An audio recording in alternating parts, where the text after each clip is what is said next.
Atensi po sa lahat ng senior citizens, mayroon po akong napakahalagang balita na kailangan ninyong marinig ngayon na kung ikaw ay senior citizen o may kilalang lolo o lola, tigil muna ang ginagawa mo at makinig dahil ito ay tungkol sa 8,000 universal pension na maaari ninyong makuha sa February 7. Maraming kababayan natin ang nalamangan dahil hindi nila alam ang eksaktong proseso kung paano makukuha ang benepisyong ito. At yan ang dahilan kung bakit tayo nandito ngayon para siguruhing hindi ka mapapabilang sa mga nalamangan. Sa video na ito, ipapakita ko sa inyo step by step ang kumpletong requirements, ang tamang proseso ng pag-claim at ang mga mahalagang detalye na dapat ninyong malaman para maiwasan ang pagkakamali. Hindi lang yan, meron din akong isi-share na mga insider tips kung paano makakapag-claim ng mas mabilis at walang hassle. Alam ko pong mahirap ang buhay ngayon at ang 8,000 na ito ay malaking tulong na para sa ating mga senior citizens.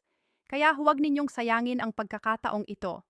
Ang deadline ay malapit na at ayaw nating may maiwang kahit isang lolo o lola na hindi nakakuha ng deserve nilang benepisyo.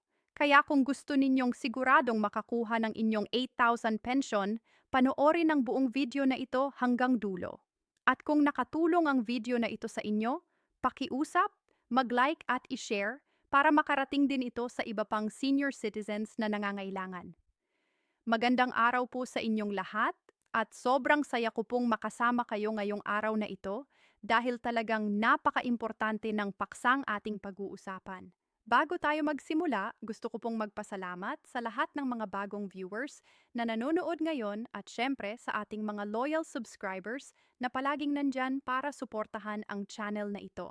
Kung bago ka pa lang dito, welcome po kayo at huwag kalimutang mag-subscribe at i-on ang notification bell para updated kayo sa lahat ng mga mahalagang balita at benepisyo na para sa ating mga kababayan. Ngayon, alam ko pong marami sa inyo ang nag-click ng video na ito dahil nakita ninyo yung titulo tungkol sa PHU na Universal Pension para sa ating mga senior citizens. At tama po kayo na nandito kayo dahil ito ay isang benepisyong hindi dapat palampasin ng sinumang senior citizens sa buong bansa. Pero bago tayo pumunta doon sa detalye, gusto ko munang linawin ang ilang bagay dahil alam ko na maraming kumakalat na fake news at maling impormasyon sa social media ngayon. Kaya ang layunin natin ngayong araw na ito ay magbigay ng tama, verified at updated na impormasyon para hindi kayo malito o ma-disappoint. Una sa lahat, pag-usapan natin kung ano ba talaga ang universal pension na ito at bakit ito napaka-importante para sa ating mga senior citizens. Ang universal pension ay isang benepisyo na binibigay ng gobyerno sa lahat ng senior citizens na nasa hustong edad na.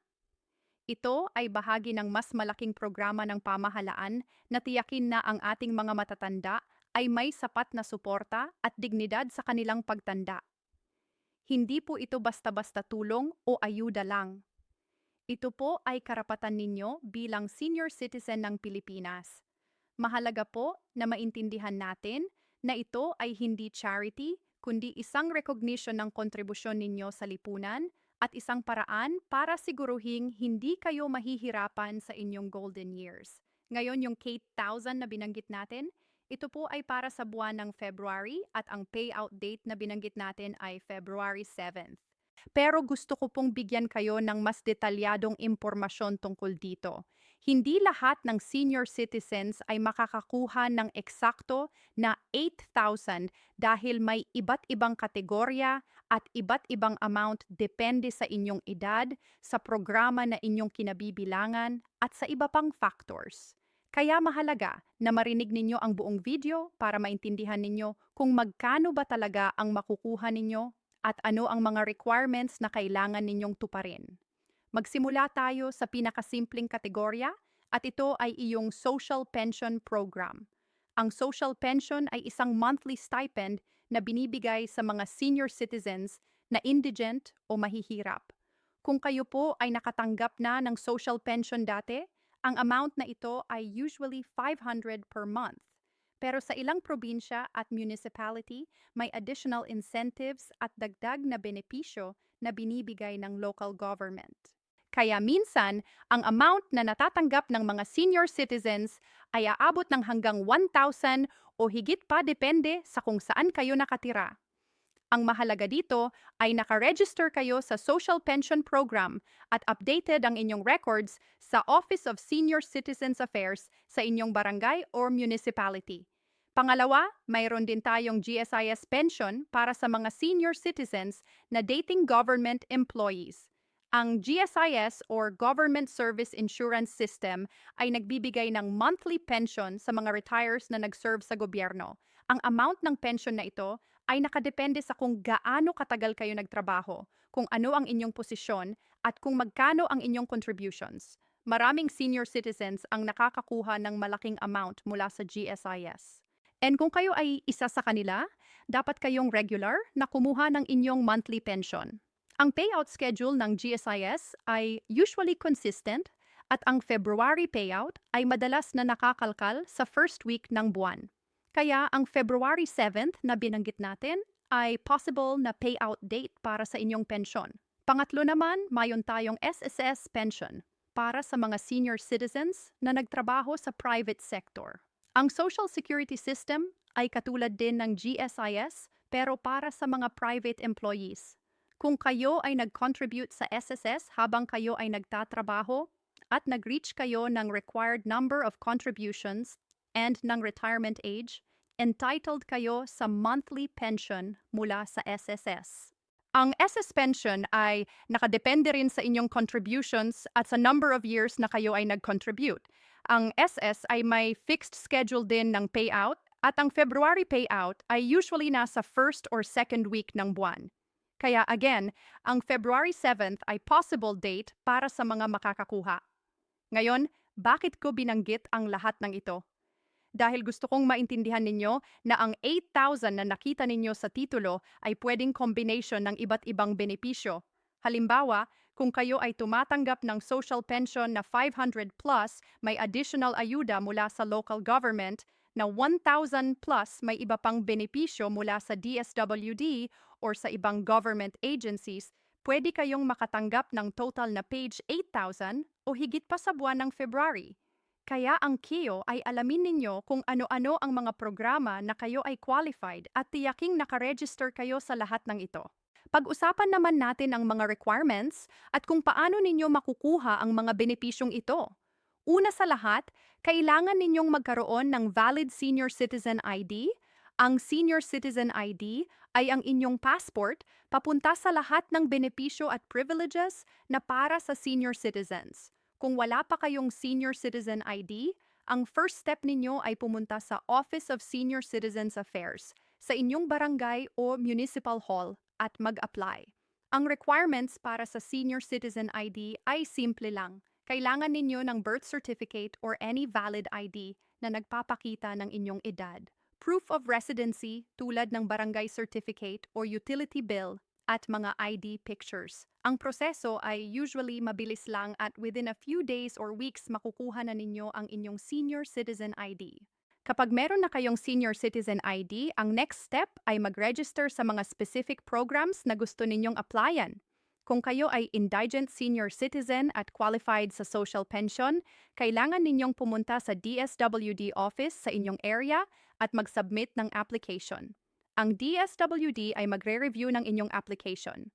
At kapag na-approve kayo, magsisimula kayong makatanggap ng monthly stipend. Ang payout ng social pension ay usually ginagawa through ATM card or through cash payout sa designated payout centers. Kaya mahalaga na updated ang inyong contact information at alam ninyo kung saan kayo dapat pumunta para kunin ang inyong benepisyo. Para naman sa GSIS at SSS pensioners, ang process ay medyo iba. Kung kayo ay nag-retire na at na-process na ang inyong retirement papers, dapat automatic na kayong nakakatanggap ng monthly pension. Pero kung may problema or delay sa inyong payout, kailangan ninyong kontakin ang GSIS or SSS office at mag-follow up. Minsan may technical issues o may kulang na documents kaya na-delay ang payout. Kaya mahalaga na proactive kayo at hindi lang maghintay. Tawagan ninyo ang hotline, pumunta sa office o mag-check online kung ano ang status ng inyong pensyon. Ngayon, ang isa sa pinaka-common na tanong na natatanggap ko ay kung pwede bang makakuha ng multiple pensions? Ang sagot ay oo, pwede po. Kung kayo ay qualified sa social pension, at the same time ay tumatanggap din ng GSIS o SSS pension, pwede kayong makatanggap ng both. Wala pong batas na nagsasabing bawal ito. Ang importante lang ay qualified kayo sa bawat programa at na-process ninyo ng maayos ang inyong applications. Kaya kung kayo ay senior citizen na mahirap at may retirement pension din, pwede kayong mag-apply para sa social pension para madagdagan ang inyong monthly income. Isa pang importanteng bagay na kailangan ninyong malaman ay ang mga additional benefits na maaari ninyong makuha bilang senior citizen. Bukod sa monthly pension, entitled din kayo sa 20% discount sa lahat ng establishments tulad ng restaurants, grocery stores, drugstores, at marami pang iba. May priority lane din kayo sa bangko, sa government offices, at sa public transportation. And kung kayo ay may sakit or nangangailangan ng medical assistance, may PhilHealth benefits din kayo na pwedeng gamitin sa mga hospital at health centers. Kaya ang pagiging senior citizen ay hindi lang tungkol sa pensyon.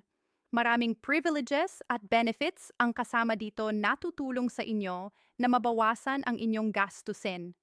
Pag-usapan naman natin ang timeline at ang mga deadlines. Ang February 7th na nabanggit natin ay isang specific date kung kailan posible ang payout ng ilang pensions. Pero hindi ibig sabihin na kung lampas na ng February 7th at hindi pa kayo nakakakuha, wala na kayong makukuha. Ang pension ay isang continuous benefit at kung kayo ay qualified, makakakuha kayo month after month. Londar lagdyan lang ay updated ang inyong records at walang problema sa inyong account. Kaya kung February 7th na at hindi pa kayo nakakakuha, huwag magpanic. Mag-follow up lang kayo sa proper office at alamin kung ano ang dahilan ng delay. Meron din akong ilang tips para sa inyo para mas mabilis at mas madali ang proseso ng pag-claim. Una, siguruhing kumpleto ang inyong documents bago kayo pumunta sa kahit anong office. I-check ninyo muna kung ano ang mga kailangan at ihanda ninyo ito ng maaga. Maraming oras ang nasasayang dahil kulang ang documents o mali ang format. Pangalawa, pumunta kayo sa office ng maaga sa umaga. Mas konti ang tao sa umaga at mas mabilis ang processing. Pangatlo, kung may kakilala kayong senior citizen na nakakuha na ng benepisyo, magtanong kayo sa kanila kung ano ang ginawa nila at paano ang proseso. Minsan ang best source ng information ay ang mga taong dumaan na sa experience. At pang-apat, huwag mahiyang magtanong. Kung may hindi kayo maintindihan or may confusion, magtanong kayo sa staff ng office. Trabaho nila na tulungan kayo, kaya huwag kayong magatubiling lumapit. Isa pang mahalagang reminder ay mag-ingat sa mga scammers at sa mga fake news. Maraming nagkakalat ngayon sa social media na nagsasabing may instant payout or may special program na bibigyan ng senior citizens ng malaking amount.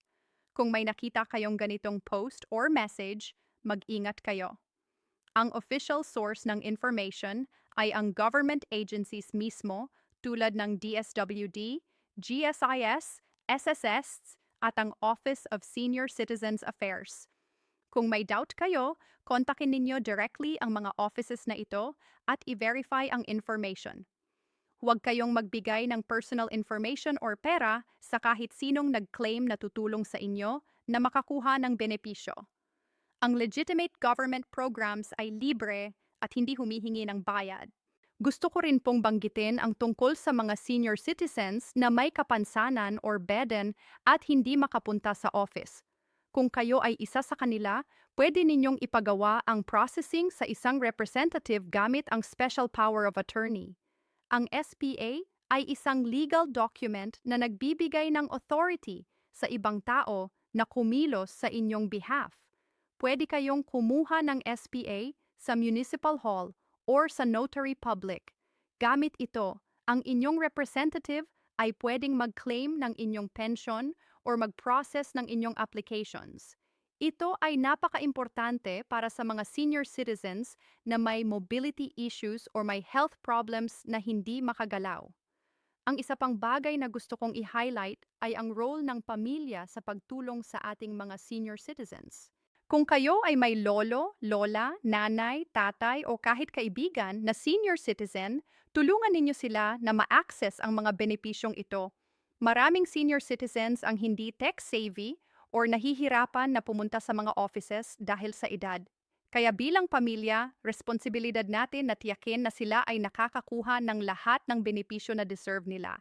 Samahan ninyo sila sa pag-apply. Tulungan ninyo silang mag-fill up ng forms at i-guide ninyo sila sa proseso. Ang maliit na tulong na ito ay malaking bagay para sa kanila at sa kanilang buhay. Sa pagtatapos ng video na ito, gusto kong sabihin sa inyong lahat na ang mga benepisyong ito ay para sa inyo. Ito ay hindi biro or temporary program lang. Ito ay karapatan ninyo bilang senior citizen ng Pilipinas. Kaya huwag kayong mahiyang mag-claim. Huwag kayong matakot na lumapit sa government offices at huwag kayong mag-give up kung may delay o problema. Ang benepisyong ito ay tutulong sa inyo na mabuhay ng may dignidad at seguridad at deserve ninyo ito dahil sa lahat ng taon na kayo ay nagtrabaho at nag-contribute sa ating bansa. Sana po ay nakatulong ang video na ito sa inyo. Kung meron kayong mga tanong o comments, i-type lang po ninyo sa comment section sa baba at tutulungan ko kayong sagutin. At kung nakatulong talaga ang video na ito, pakiusap lang po mag-like at mag-share para makarating din ito sa iba pang senior citizens na nangangailangan ng impatient. Maraming salamat po sa inyong panonood at hanggang sa muli.